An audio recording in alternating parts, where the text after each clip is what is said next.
Hi ladies, so we entered into week 3. This week we spoke about chipping and pitching and more importantly the short game area. So what that basically means is when we're getting close to the green, how can we try and find consistency to get the ball hopefully in the air and rolling out, and a little bit of predictability about what that ball's got to do.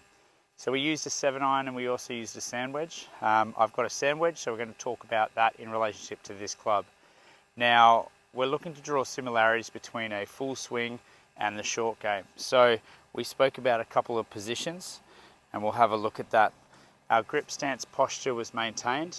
I use overlap, obviously interlock or baseball, but overlap for myself. We get ourselves into our standard setup position. So ball in the middle of stance, okay, grip stance posture, and then we were talking about position 1, and what that was getting the chest to turn back to where the club is parallel to the ground.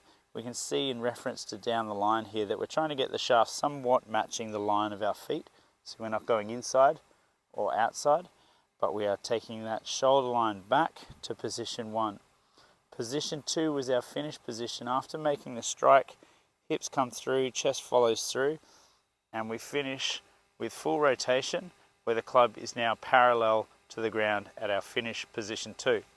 As you saw down the line there, we spoke about the importance of trying to get our club head outside our hand line, okay? So rather than the club flipping and turning over, or our body turning and lagging too much behind, we're just trying to keep nice fluent motion, tick, tock, rocking the baby, tick, tock, okay? And then given the club selection, we were starting to see variations of flight. So we've put that into motion. Grip, stance, posture. Ball position we set to go into the middle of our stance from position 1 to position 2. Tick, tock, trying to see what happens from a flight.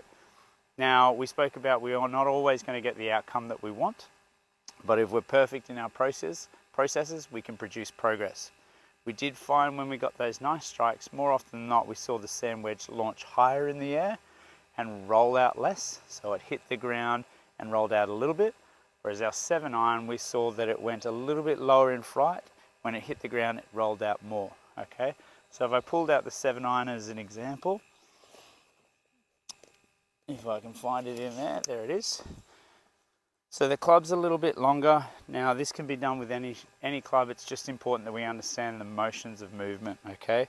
So a little bit longer, so we're standing a little bit further back from the ball, but grip, stance, posture, ball position, looking for position 1 into position 2, and then we look at the differences in flight and rollout. So position 1, tick, tock, okay?